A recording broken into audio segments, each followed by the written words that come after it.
अल्हम्दुलिल्लाहि नहमदुहु व नस्तईनुहु व नस्तगफिरुहु व नु'मिनु बिही व नतवक्कलु अलैहि व नऊज़ु बिल्लाहि मिन शुरूरि अनफुसिना व मिन सय्यिआति अमालिना मन यहदिहिल्लाहु फला मुज़िल्ल लहु व मन युज़लिल्हु फला हादिय लहु। अम्मा बाद अऊज़ु बिल्लाहि मिनश शैतानिर रजीम बिस्मिल्लाहिर रहमानिर रहीम। लक़द मन्नल्लाहु अलल मुअ्मिनीना इज़ बअस फ़ीहिम रसूलन मिन अनफुसिहिम यत्लू अलैहिम आयातिहि व युज़क्कीहिम व युअल्लिमुहुमुल किताब वल हिकमह व इन कानू मिन क़ब्लु लफ़ी ज़लालिम मुबीन।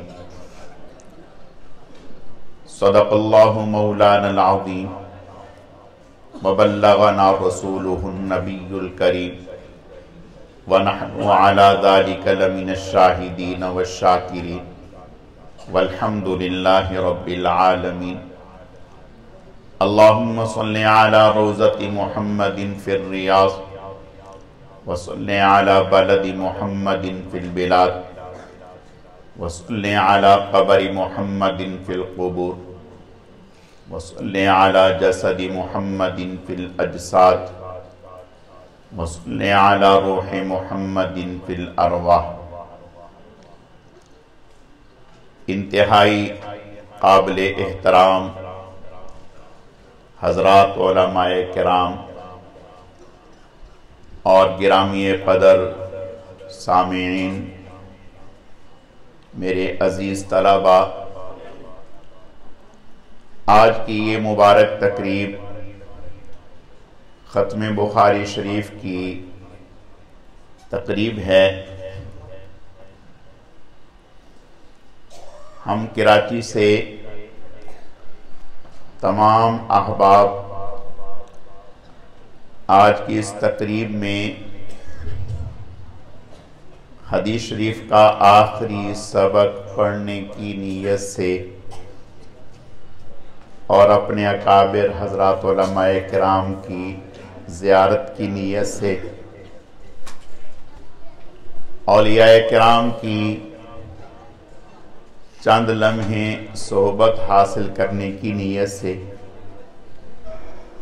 आप तमाम गिरामी क़दर मुअज़्ज़ज़ हाज़रीन की मुलाकात की नीयत से हाज़िर हुए हैं। रब्बे करीम से दुआ है कि अल्लाह पाक अपने करम से इस मुबारक तकरीब की खैर व बरकतें जहाँ आखिरी सबक पढ़ने वालों को हासिल होंगी, अल्लाह ताला उनकी बरक़ात हमें भी नसीब फरमाए।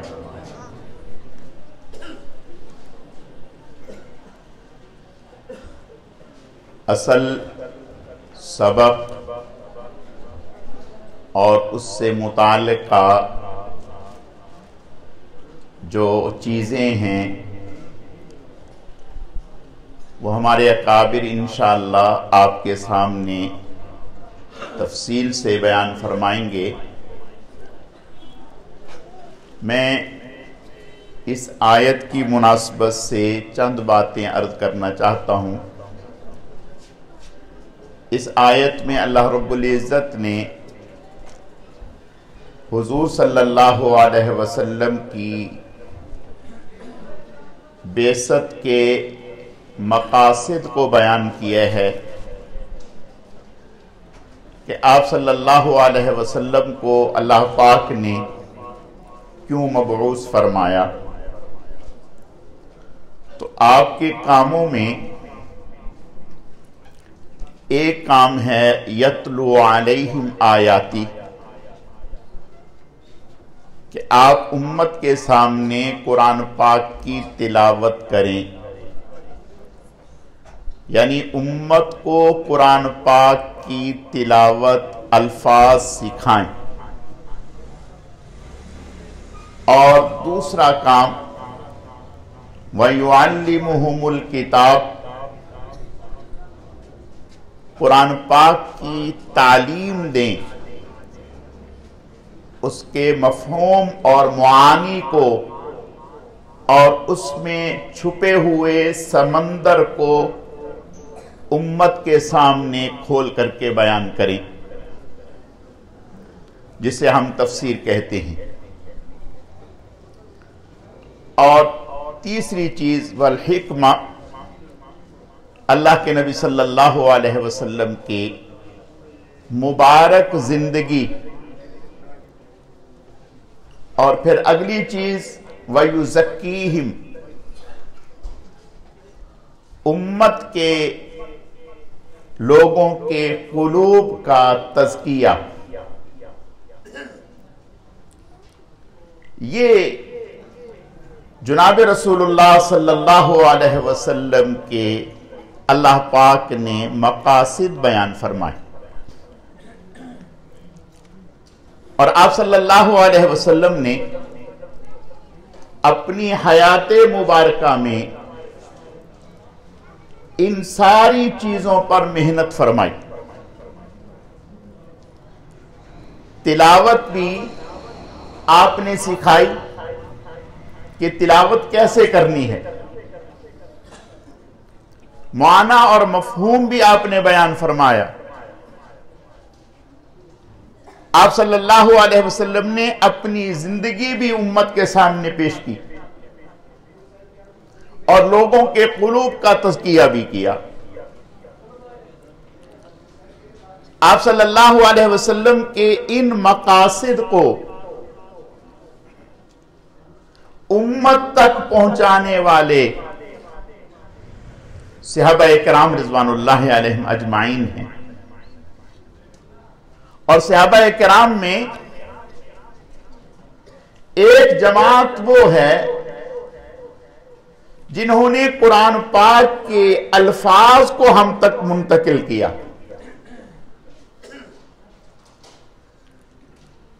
और उम्मत में भी हुजूर सल्लल्लाहु अलैहि वसल्लम के मकासद को आगे फैलाने के लिए मुख्तलिफ जमातें कायम हो गईं। कुरान पाक की तालीम के लिए हजरत उबई इब्न काब रज़ी अल्लाह ताला अन्हु,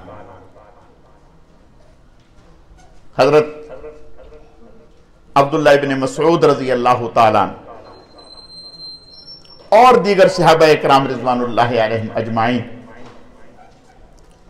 इसी तरह तफसीर को आगे फैलाने के लिए हजरत अब्दुल्लाह इब्न अब्बास रज़ी अल्लाह ताला अन्हु,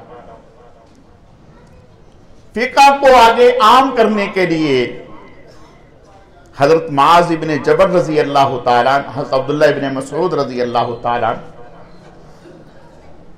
तज़किया के लिए सैयदना सिद्दीक़ अकबर रज़ी अल्लाह ताला अन्हु, हजरत अली कर्रमल्लाहु वजह, गोया हुजूर सल्लल्लाहु अलैहि वसल्लम ने जो 23 साला आपके कल्बे अतहर पर अल्लाह ताला की तरफ से उलूमे वही मुंतकिल किए गए, आप सल्लल्लाहु अलैहि वसल्लम ने वो सहाबा किराम रिज़वानुल्लाहि अलैहिम अजमाइन तक मुंतकिल फरमाए। और सहाबा किराम रिज़वानुल्लाहि अलैहिम अजमाइन ने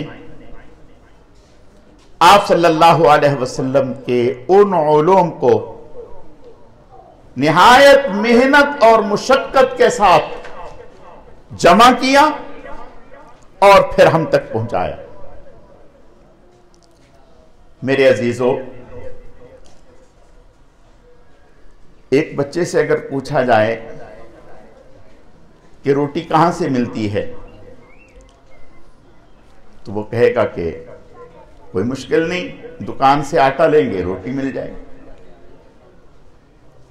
बस बच्चा इतना ही मफहूम समझते हैं कि रोटी इतनी ही है। जब उसको यह बताया जाता है कि रोटी हम तक पहुंचने के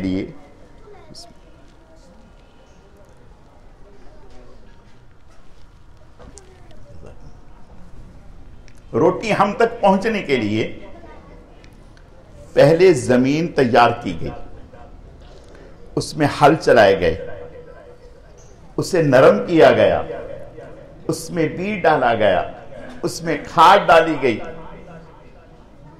उसको कीड़ा ना लगे उसकी हिफाजत की गई, फिर उसको पानी दिए गए, फिर मुख्तलिफ उसके ऊपर स्प्रे किए गए, फिर उसे काटा गया, फिर उसे, आजकल तो जदीद दौर है, थ्रेशर का दौर है, इसके जरिए से दाने निकाले गए। आज से 20 साल पहले जब थ्रेशर और ट्रैक्टर नहीं था तो बैल के जरिया से कई दिन तक बैल चलता और फिर जाकर के दाना अलग होता और फिर हवा से उड़ा करके दाना तैयार होता, तो फिर जाकर के आटा तैयार हुआ और फिर जाकर के रोटी बनी। यानी बच्चे के सामने ये सारे अदवार जो हैं वो नहीं है, बस उसके सामने तो इतने हैं कि रोटी मिल गई। मेरे अजीजों, बिल्कुल इसी तरह से ये दीन, ये कुरान, ये अहादीस, ये फिक़ा, ये तफसीर, ये तजवीद ऐसे ही हमारे ऊपर और हमारे सामने नहीं आ गए। इसके लिए मेहनत है और लंबी मेहनत है। सहाबा किराम रिज़वानुल्लाहि अलैहिम अजमाइन ने इस दीन की हिफाजत के लिए, इस दीन को हम तक पहुंचाने के लिए अनथक मेहनतें की। हज़रत अब्दुल्लाह इब्न अब्बास रज़ी अल्लाह ताला फरमाते हैं कि एक एक हदीस के लिए, एक एक आयत के लिए मैं सहाबा किराम रिज़वानुल्लाहि अलैहिम अजमाइन के पास जाता। और बाज़ दफा ऐसा होता कि गर्मी का जमाना और अरब की गर्मी, शदीद लू चल रही है, और जिनसे मैं हदीस लेने के लिए या आयत लेने के लिए पहुंचा, दोपहर का वक्त है, वो घर में आराम फरमा है। मैंने जाकर के दस्तक नहीं दी। आज हमें कोई मसला मालूम करना हो तो फौरन मदरसे में आते हैं, मुफ्ती साहब बैठे हैं, मसला पूछा, जरूरत पूरी हो गई। मेरे अजीजों, जरा सोचो, अगर एक आदमी को दवाई लेने के लिए 70 मील 100 मील देहातों से आना पड़े तो उसको अंदाजा होता है कि कितनी मुशक्कत से मुझे दवाई मिली है।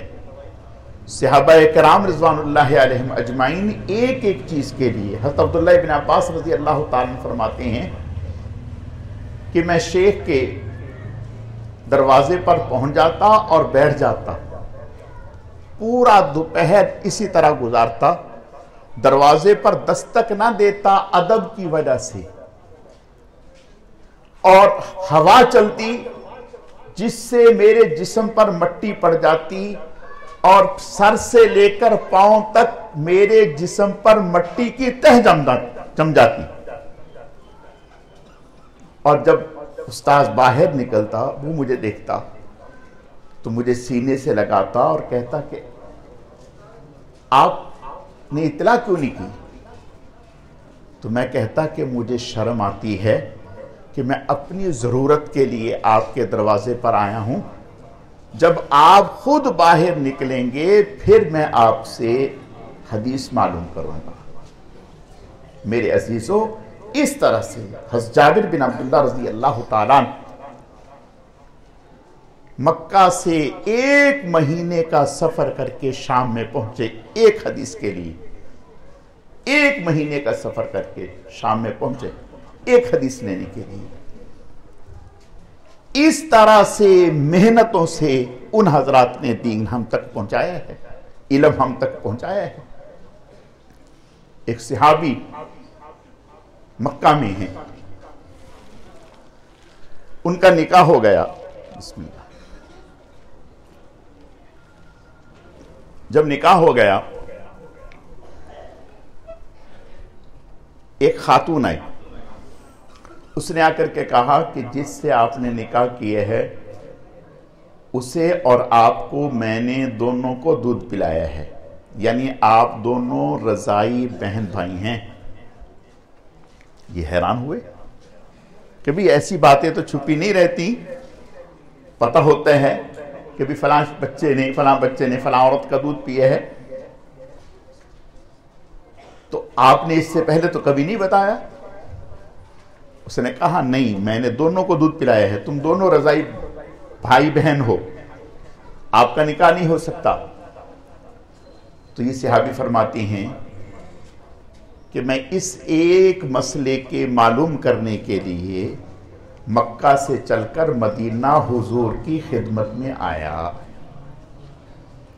मदीना हुजूर की खिदमत में आया। यहां से एक बात ये समझ में आती है कि सहाबाए किराम रिज़वानुल्लाहि अलैहिम अजमाइन अपनी अकल से, अपनी समझ से नहीं चलते थे, हर चीज मालूम करके चलते थे।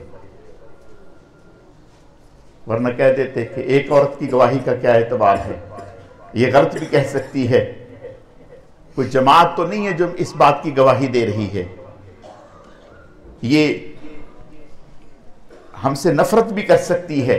नहीं, फौरन हुजूर की खिदमत में आए और आकर के पूछा, या रसूलुल्लाह सल्लल्लाहु अलैहि वसल्लम, मैंने फलां औरत से निकाह किए है और एक औरत आई है और उसने कहा है कि आप दोनों को मैंने दूध पिलाया है।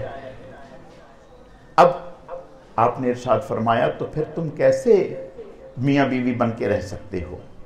फरमाया नहीं, जुदाई इख्तियार करो। मैं बताना ये चाहता हूं, एक एक मसले के लिए इतना लंबा सफर किया है और सहाबाए किराम रिज़वानुल्लाहि अलैहिम अजमाइन की मेहनत है कि उन्होंने रात दिन इस दीन की हिफाजत के लिए और इस दीन की बका के लिए इस दीन को और इल्मे दीन को संभाला और हम तक पहुंचाया। तो मेरे अजीजों, यहां एक बात और समझो कि अगर सहाबाए किराम रिज़वानुल्लाहि अलैहिम अजमाइन जो इस दीन के हम तक मुंतकिल करने वाले हैं, अगर उन पर एतबार नहीं है, उन पर एतबार नहीं है, वो काबिल एतबार नहीं है, तो फिर पूरा का पूरा दीन खत्म हो गया, फिर पूरा का पूरा दीन खत्म हो गया, फिर आपकी नमाज खत्म, फिर आपका रोजा खत्म, फिर आपकी मस्जिद खत्म, फिर आपका निकाह खत्म, फिर आपकी तलाक खत्म। तो गोया सहाबाए किराम रिज़वानुल्लाहि अलैहिम अजमाइन, उन पर एतबार और उन पर यकीन बुनियाद है। अगर उनके ऊपर एतबार और यकीन नहीं होगा तो फिर ना आपके पास कुरान बचेगा, ना आपके पास अहादीस बचेंगी, फिर कोई चीज भी बाकी नहीं बचेगी।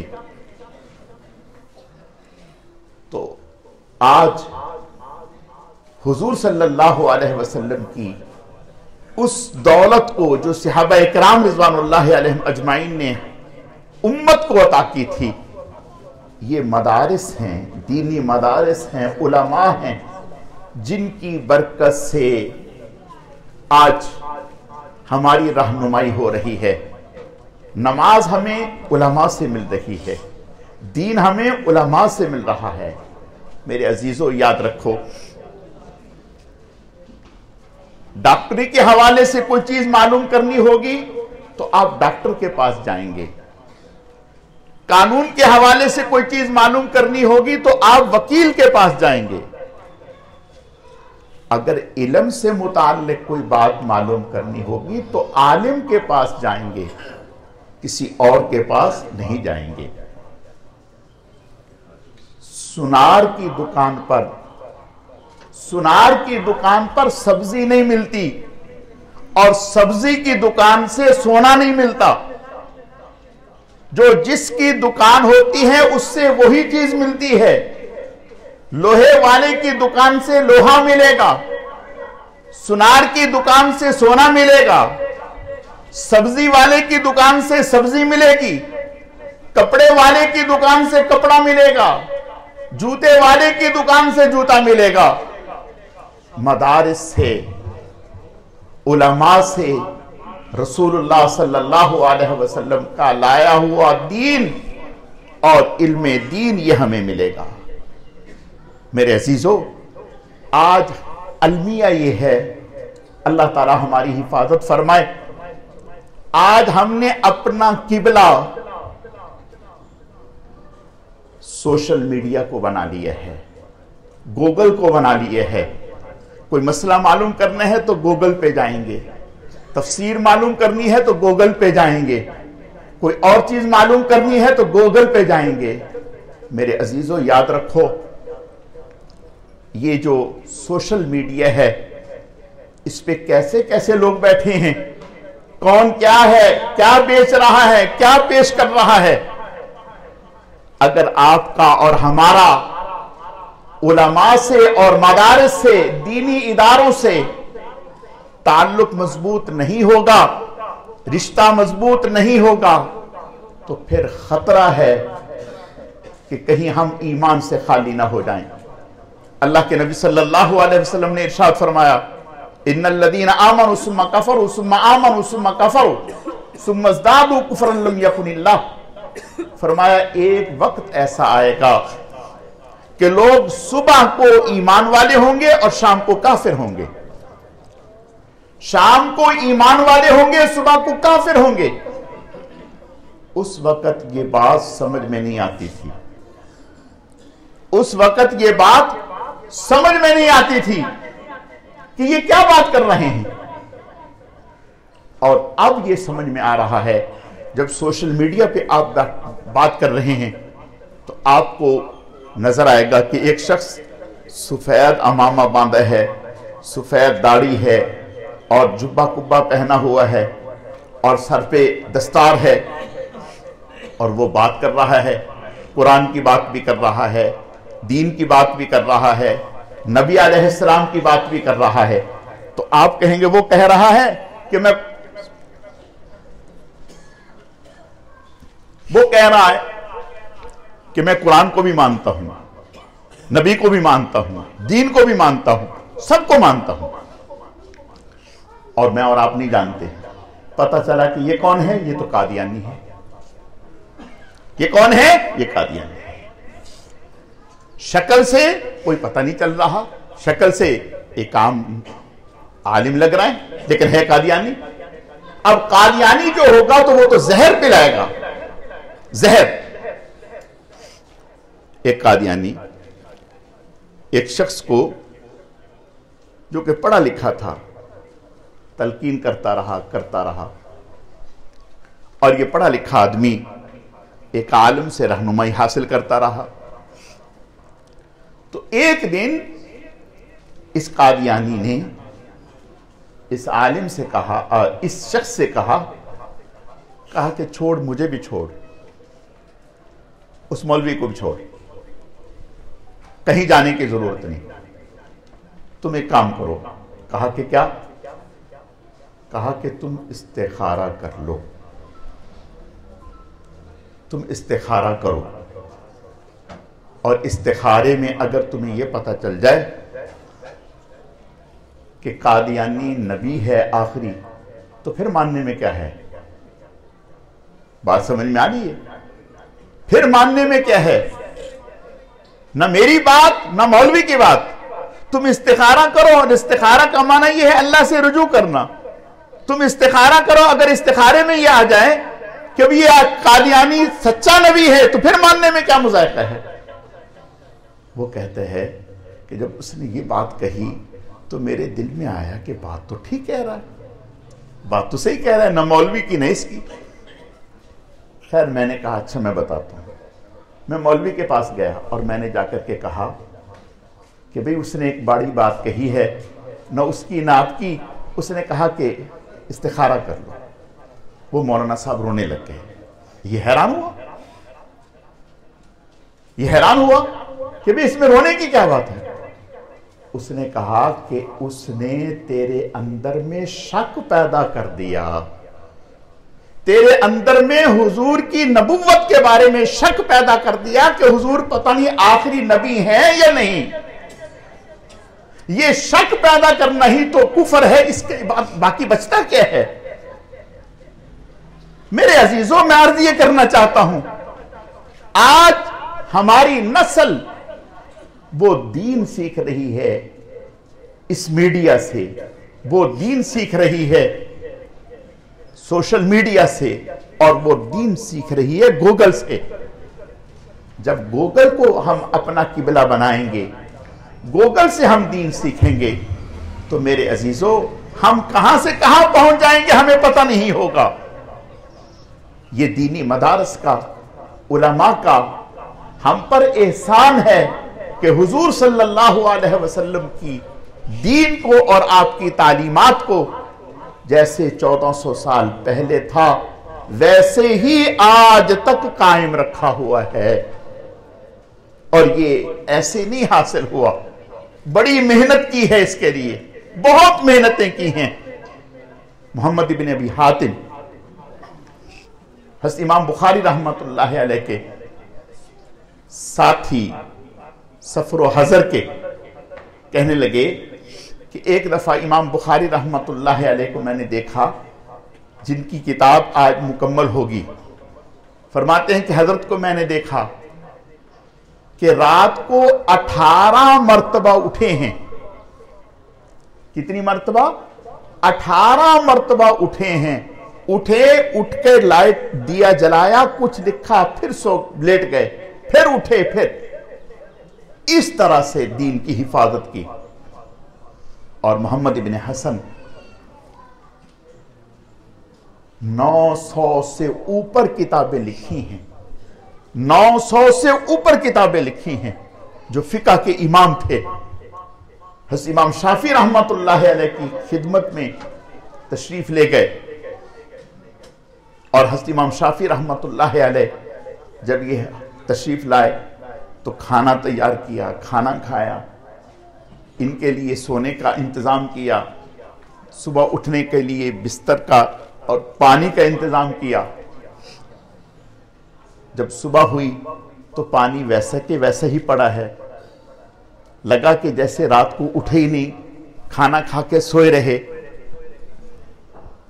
तो सुबह हजरत से जिक्र किया, हजरत ने फरमाया कि भाई पूरी रात खाना खाकर मैं जागता रहा, आपके खाने में ऐसी नूरानियत थी, अल्लाह ने ऐसा जहन खोला, 1000 मसाइल मैंने इस्तिंबात किए, 1000 मसाइल अल्लाह ने मेरे सामने खोले। और जो आपने ये कहा कि मैंने वजू नहीं किया, पूरी रात मुझे वजू की जरूरत ही पेश नहीं आई। मेरे अजीजों, ये हजरात थे जिन्होंने मेहनतें की, और उनकी मेहनत के तसलसल को आगे बढ़ा रहे हैं मदारिस। ये मदारिस ही तो वो लोग हैं जो हमें, हमारी औलादों को संभाल रहे हैं। आप यकीन जाने, इस वक्त जो माहौल चल रहा है, औलाद मां बाप के कंट्रोल में नहीं है, न बेटा कंट्रोल में है न बेटी कंट्रोल में है, कोई औलाद मां बाप के कंट्रोल में नहीं है।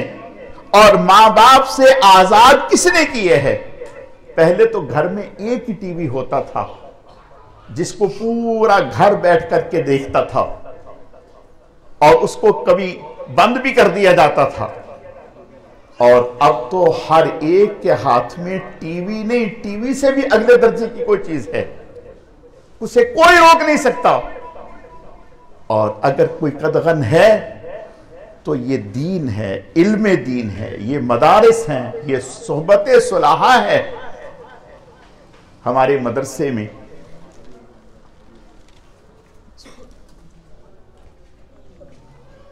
अल्हम्दुलिल्लाह अल्लाह ताला के फजल व करम से बहुत बड़े बड़े खानदानों की बच्चियां पढ़ने के लिए तशरीफ लाती हैं वहां। और पढ़ करके चली जाती। आवाज तो आ रही है ना भाई, बस छोड़ दें, स्पीकर के मोहताज नहीं है। तो बड़े बड़े खानदानों की बच्चियां पढ़ के आ रही। एक वालिद साहब ने हमें खत भेजा, मुझे आके मिले, कहने लगे कि हम ये चाहते हैं कि हमारी बच्ची के हाथ से मोबाइल जो है वो किसी तरीके से ले लिया जाए। मोबाइल किसी तरीके से ले रहे हैं। और वहां जितनी भी हमारे पास बच्चियां हैं, कोई इंटर पास है, कोई बीए पास है और कोई एमए पास है, इस तरह की पढ़ी लिखी। हम तो थक गए, आजिज आ गए, वो मोबाइल नहीं दे रही। और मोबाइल इतना इस्तेमाल करती है कि हम बता नहीं सकते कितना इस्तेमाल करती है। उन्होंने ये खत लिखा और खत हमें मिला। हमने, अल्लाह जानता है, दुआ की, नफल पढ़े, फिर सारी बच्चियों को जमा करके उनको तरगीब दी, उनको इस बात पर तैयार किया कि ये मोबाइल जो है ये आपके लिए जहर है, ये आपकी पूरी रूहानियत को खत्म करने वाली चीज है, ये आपकी तालीम को तबाह करने वाली चीज है। आप यकीन जाने कि पूरे मदरसे की तालिबात ने मोबाइल अपने वालिदैन को जमा करा दिए। पूरे मदरसे की तालिबात ने मोबाइल अपने वालिदैन को जमा करा दिए। और सिर्फ यही नहीं, बल्कि अल्हम्दुलिल्लाह बच्चियों ने अपने घरों में मजालिसे दुरूद शरीफ कायम की और खुद से दुरूद शरीफ पढ़ने लगी। अब उन वालिदैन के फोन आ रहे हैं, वो कह रहे कि हमने तो सारी कोशिश कर ली लेकिन हम कामयाब नहीं हो सके। अल्लाह ने इस मदरसे की बरकत से हमारे घर को संभाल लिया, हमारी औलादों को संभाल लिया। ये बच्ची जो पहले हर वक्त मोबाइल इस्तेमाल करती थी, एक दिन जब 2 महीने गुजर गए तो ऐसे ही उस बच्ची को बुला करके पूछा, जिसके बारे में ये कंप्लेन आई थी कि ये मोबाइल बहुत इस्तेमाल करती है। उससे पूछा कि बेटा मोबाइल, कहा अम्मी को दे दिया। हमने कहा कि अब तो मोबाइल आप इस्तेमाल नहीं करती, अब कौन इस्तेमाल करता? कहने लगी अब मुझसे ज्यादा मेरी अम्मी इस्तेमाल करने लग गई। यानी मैंने क्या छोड़ा, वो मेरी अम्मी को नशा लग गया। अब वो मेरी अम्मी जो है वो हर वक्त मोबाइल देखती रहती है और अब्बा से डांट खानी पड़ती है। मेरे अजीजों, ये मदरसे ये सिर्फ तालीम गाहें नहीं बल्कि ये तरबियत गाहें हैं।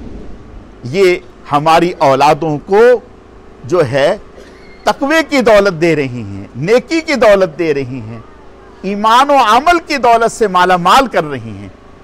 तो इन मदारिस से मोहब्बत रखना और इन मदारिस से ताल्लुक़ रखना, यह हमारे ईमान की हिफाजत का ज़रिया है।